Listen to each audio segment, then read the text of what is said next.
Hello YouTube, Southern Raised Atheist. Looks like I'm doing two videos in one day, thanks to our friend, The Amazing Believer. Let's see what he has to say now. It's funny how we as humans believe that because we don't believe something, that it's not true. It's not always like that. If I jump out of an airplane and say I don't believe in gravity, that's not going to save me from the fall. The gravity is not going to stop pulling me just because I don't believe in it. That is very true. But you don't believe in God. Okay, well let me share with you some facts that may surprise you.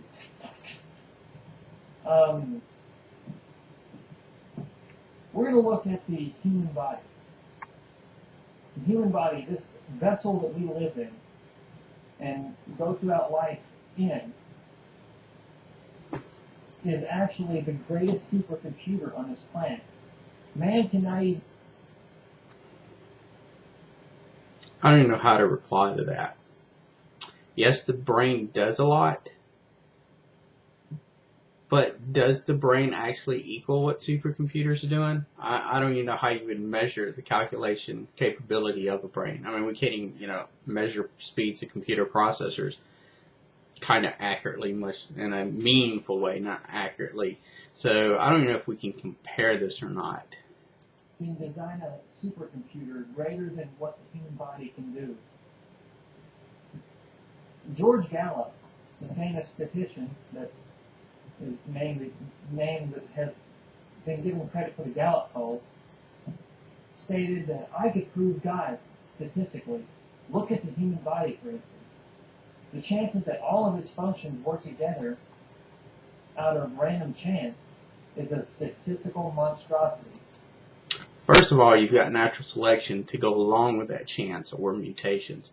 Also, if you take a handful of change, or let's say you get a giant box full of dice and you dump that dice off of, let's say you have a warehouse and you dump that dice off a second story onto the first floor, you can calculate the odds of those dice landing and the numbers they did. However, the chance of it happening is actually 100% because that's what happened. That's the way they landed. Looking at something after it has happened and saying, "Oh, what are the chances of that?"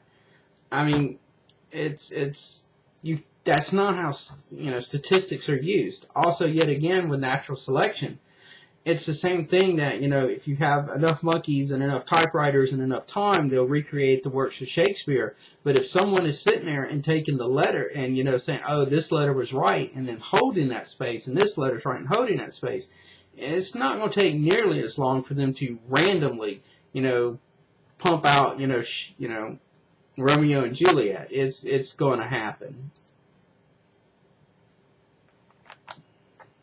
Richard Dawkins, one of the most famous atheists in the world, actually states that one tiny little cell, has more information in it than the entire set of encyclopedias. Now let's look at some facts about the human body.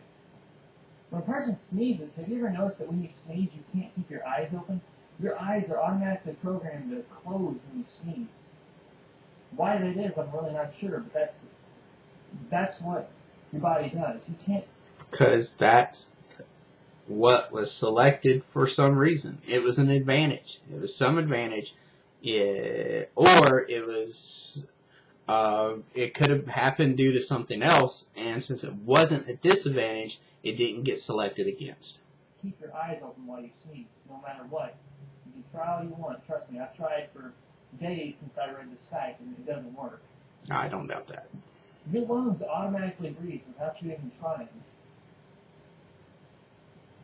You can breathe normally without giving any thought to it. It's an automatic all process. All of the organs in your body work automatically, and you don't even have the power to turn them off.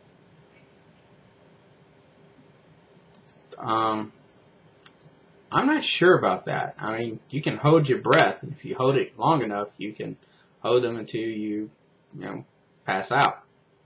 Of course, then you'll start breathing again once you lost consciousness. But you can, at least disrupt some of the functions. some birds back there. Birds. Your organs, you can't stop your heart from pumping blood.